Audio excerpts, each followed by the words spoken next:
In 2001, Pep Guardiola's esteemed playing career was drawing to a close. Having just left his beloved Barcelona, a club he won 15 trophies, we find him aged 30 at Brescia. But what happens if you bring this version of Pep to the Premier League? Let's find out.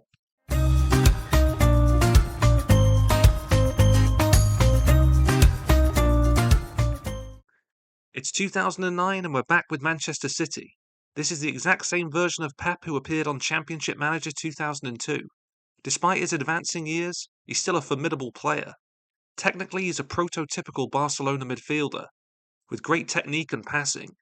Mentally, he's impressive as well, and will provide great leadership within the squad. And they're probably going to need it. Back in 2009, Man City were in the early stages of their takeover. Money had been spent, but the squad was nowhere near as strong as it is today. They'd finished the season in 5th place, just outside the Champions League places. It's rather unfortunate that defensive midfield is the deepest position in this squad. Before Guardiola even arrives, they already have Vieira, Nigel de Jong and Gareth Barry on the books. Initially, we're going to go with a 4-1-2-3. Guardiola will play at the base of the midfield, where he's been instructed to protect the back line.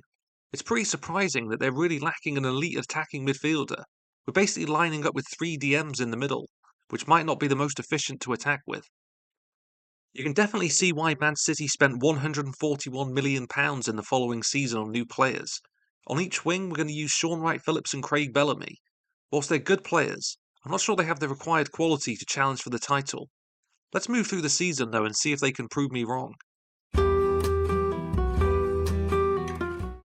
And well, Bellamy must have taken my words personally, as on the opening day of the season against Liverpool, he scored one of the most remarkable goals you're ever going to see. City went on to win 4-1 and move towards the top of the table. After picking up just 2 points in the next 3 games, things weren't looking so rosy. Having scored just 5 goals in the opening month of the season, it became pretty apparent the 4-1-2-3 was too negative, and we needed a second forward on the field. De Jong would fall down to the bench, and Emmanuel Adebayor was going to replace him. A decision which immediately paid dividends. Over the next 5 league games, we'd outscore our opponents 11-1, with Guardiola getting his first goal of the season against West Ham. A memorable one, and 3 valuable points. All contributions kept coming. Here against Stoke, he shows his impressive passing range, creating the perfect chance for Carlos Tevez. Coming up against early leaders Tottenham, City were in need of the 3 points. This time, the Argentine would find Pep in the middle, who shows remarkable composure in front of goal. The game would end in a 2-0 victory. Having just passed the halfway stage of the season, City are 5th, just outside the Champions League places. Let's briefly step away from the league though, and after an early FA Cup elimination, let's see what Guardiola can do in the League Cup. After overcoming Burnley and Scunthorpe in the early stages, they would face Coventry in the 5th round. Guardiola's involved in the build-up before a fortunate own goal there. City were through to the next stage. In the quarter-final, Carlos Tevez would open the scoring against Chelsea, but over 120 minutes, the sides just couldn't be separated. The match went to penalties, and Man City were perfect from the spot, firing themselves to the semi-finals. After a 1-0 win in Manchester, the return leg was played at the Emirates. Robin van Persie would play like a man possessed. His hat-trick ensured that the North London side were on the way to the cup final, and like in reality, City would be eliminated at the semi-final stage. Let's move back to the league though, and see how the season draws to a close. The goal contributions were still coming.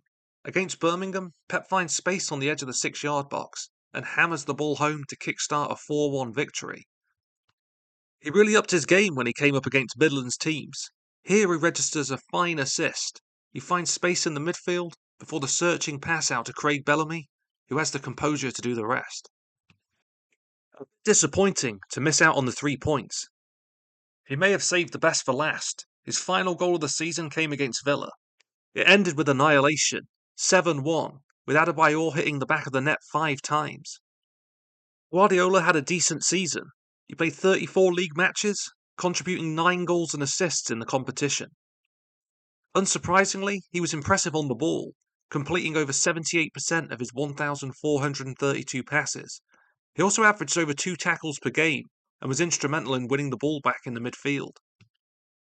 The player who really stole the headlines this season, though, has to be Emmanuel Adebayor. In 39 games, he contributed 42 goal contributions and was a thorn in the side of opposition defenders. Pretty stupid on my behalf to not start him at the beginning of the season. Even his purple patch wasn't enough. Like in reality, City would finish the season in 5th position, just with 1 more point. They would both score and concede 3 less goals compared with their actual campaign. You can definitely see why City decided to spend as much money as they did in 2011. All in all, a relatively successful season for Manchester City. Maybe if we'd moved Guardiola to a later team, a league title could have been on the cards.